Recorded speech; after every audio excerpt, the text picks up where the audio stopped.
Hi, this is Renee here, and we are going to have a chat with the beautiful Sherol Leslie today, looking at mental wellness and also dealing with mental wellness while you may have been going through um, a medical situation. And so we're going to jump right into it, and I'm going to ask Sherol to introduce herself to you and take it away, Sherol. Thank you so much for having me, Renee. Welcome everybody who are joining us. Like you said, my name is Sherol Leslie. I live in Edmonton, Alberta, Canada, and I'm thankful to be here today to talk to you guys just a little bit about mental health and the effects of having, I would say, a long-term condition, which I have, and how I was able to cope. Is that correct? Exactly, exactly. So also before you continue, the reason I kind of asked you this is that yesterday was World Lupus Day, and so my mother was diagnosed back in the late 70s or early 80s with lupus, and I kind of shared about how it was her mental state and mental and long-term mental wellness that kept her alive for so long. She lived when she was diagnosed, she was given like 5 years or 10 years at different points, and she was able to live over 40 plus years with lupus. So I said, it was through her mental fortitude and as well family and close friends that kept her that long. So you just mentioned long-term conditions. So if you want to kind of just share a bit with that, share as much as you want or as little as you Right. So my condition is called myasthenia gravis, and that's definitely under the autoimmune category, and that affects anybody that was 30 of age and minority groups. And so, of course, at that time, all the boxes were checked for that. And during that time, it's kind of a slow progress when which the first time I came back to Barbados after, I believe in 2001, I started to notice my eyes were kind of drooping, and I figured, okay, I probably took a. I came out as I landed in Barbados, I went out, so I figured, okay, I didn't get the chance to rest, I didn't do this or that. But as it progressed, it turned out that I ended up having this condition, and it was finally diagnosed in 2010 as myasthenia gravis, which is an attack of the muscles, and that really depletes you and makes you really sluggish and slow and everything like that. And yeah, it was a really, really trying time. So I obviously, as a social worker, that's my profession.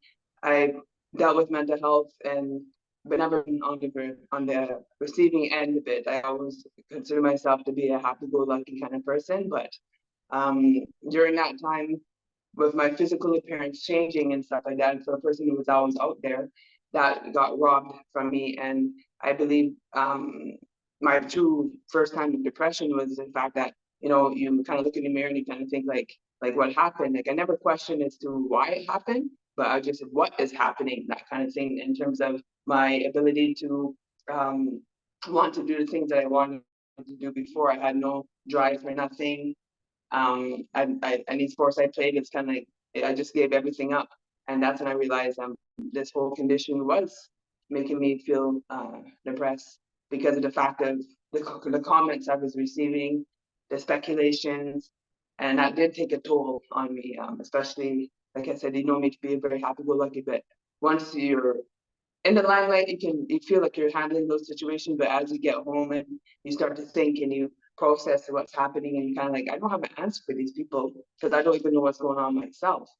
So that was something that was really mind blowing to know that the power of speech or the power of rumors or all those kind of things can really build up on a person's conscience, especially when they have that downtime, and it can really, really have the ability to, yeah, not make you feel to be in a good place. And that's exactly what happened. Yeah, I'm gonna say I'm a little older than you, so I've known you all your life. And you are indeed like one of those very happy-go-lucky, positive, and actually a rock for many people around you. So I know that shift of realizing I'm the person that actually needs is very hard. For your and during that period, was there anything specific that you started to do to deal with your mental health and mental wellness? Well, I think my surroundings seeing how that I did spend a lot of time with myself, and the fact that I was starting to draw away from like the public per se. And that time I would just really meditate a lot and take everything in and just be thankful for what I am at this moment, just taking each day with what some days as my energy was going lower and lower. I was still thankful for the times that I did have those bursts of energy. So instead of kind of like dwelling on the changes at that point, I just be by myself, put on some, really spiritual music, like instrumental, not a lot of, other things in the background that distracting, a lot of instrumental music. Yeah, and just lay on my back and just like breathe, just take it all in. And because, like I said, I never know what was happening to me at the time. And you kind of in denial of certain things because you hear the comments and you kind of like see yourself fading away, but you kind of like, oh, it would pass until, those moments that you have no choice but to go into the hospital, right? But yeah, definitely exercising as much as I could have. I was very weak, but the music really helped me to get through a lot of stuff. Well, I know that you're now managing your physical condition.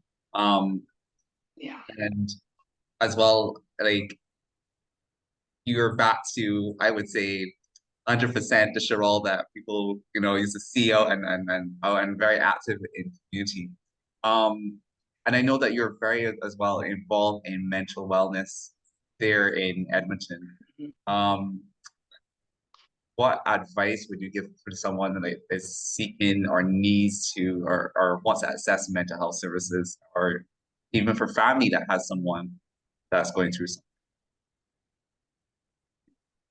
I think the most thing that we do, and I think you can attest to this too, is like, especially in the Caribbean community, I think it's fair to say that we kind of keep things in the back burner. We don't come forth with a lot of things. And when I started to post the condition and talk about it, a lot of people was like, "Oh, why are you doing that? Or like you're seeking this or that?" And it wasn't that at all. I believe that once I did post it, you would not believe the amount of people who private messaged me and said, I think X amount of this is going through this, or possibly it could be that.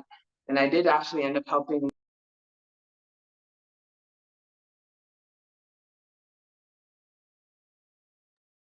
Sherol, we're on mute. Sorry. So just repeat that, please. Sorry about that. So I said there was a time where um, I was able to help a family member who another family member in another country, but just by my story. And they messaged me and said, "Hey, this medication is not working. What do you suggest?" And I said, "My regimen might not be yours, but they tried it and it worked for them." So those are the kind of things that like breaking barriers and stigmas of our people or anybody who feels that we have to keep things locked in because there could be some people who are suffering out there with the same thing but just don't know how to turn, or if you consider yourself as I know the terms they always say public figure, but if I'm the person that's in the community logs and people go by what I say or what I do, and why would I be fake and portray something that I know that at the end I'm gonna crash. That's how this condition is, that I can be like this one day and another day like this. So if I'm gonna be full 100 with you, I have to stick that way right through. But I think it's really important to come correct with people and just have that conversation. Like you mentioned, I am a part of a mental health group care called Let's Talk About It. And we were able to put on mindful workshops of topics such as what we're discussing now with the Caribbean, Afro Central, all those kind of areas of expertise that people put under the rug and don't like to talk about. So yeah, I feel with wellness and be able to come forth with yourself is the one thing that's really positive, and able to grow together and just coming together and talking. That's one thing. Have that conversation at the table, or when kids come home from school, let's make it a routine. And I think that's something that's really key, is to make your whole mental health aspect as part of your routine, like just like how you brush your teeth or wash your face. And once you put it as a regime, take that 10 minutes out for yourself, to reset and regroup, and yeah, just be mindful of what your space looks like.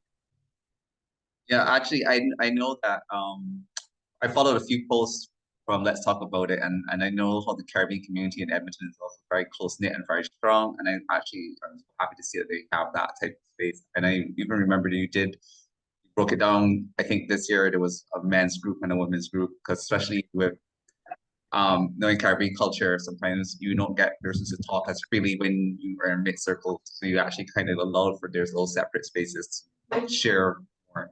And you just quickly, we're gonna make this the last question because I don't want to take up all your time. I really appreciate actually. I said, "Hey, let's do this," and you're like, "Yeah, my lunch is at this time," and so we're here chatting. Um, you mentioned family and just now, so through all of it, like how impactful or important was your family to also your mental wellness, and how did they also deal with what was happening to you? Because I know that at that time this was happening, you're very close with your family. You have a tight knit of like siblings plus parentals plus cousins and family by extension. So how was that? I know I can honestly say by to now, I don't really know what they did. They were so strong in stature that I've almost been afraid, and that's something that I kind of want to sit down and actually ask them how they cope, because my recollection in the hospital, I think like there's times where I was intubated so I couldn't talk, but for every moment, the only time I captured a moment is that there was a double screen, so I was in like isolation.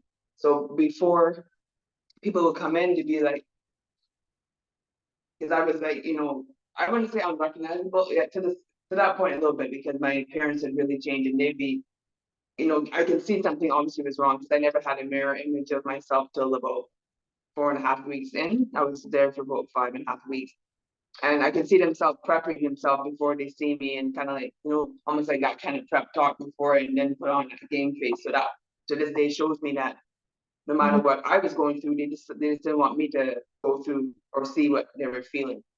So I was always saying to myself, I want to ask them and see what they did. I mean, I hear snippets from other extended families that, when they got home, they were like a complete mess and stuff like that. But I don't know to this day, to be honest, how they cope. Even my sister, for those who don't know, I have a twin sister, and she was, nah, she don't really show too much emotion. She's always known to be the more hardcore one, but I know she did feel it, but I never seen it. I really never did. The only person I did that physically showed his emotions was my brother. He's a very emotional person. And yeah, but other than that, everybody else came there like, stand tall and stuff. But I know that they had their downtimes for sure at home. But even myself too, the times when I had my breakdowns, but I seen them coming, and I've seen that reaction happening, that I'm like, okay, I can't let them know that I saw them. So I had to do the same thing and kind of get my like, hey, I'm trying to do my best, but I just felt for them feeling that they had to be like that for the moment. So yeah, Yeah. it was very emotional. And actually, just hearing that too, it would be an interesting conversation, even if it's from private to public, because I think Hmm. we as Caribbean people are very good at categorizing and boxing things. So we will have a moment and Hmm. share it, and Yeah. then we will put that in its own little category, and not to talk about ever again, but we were there.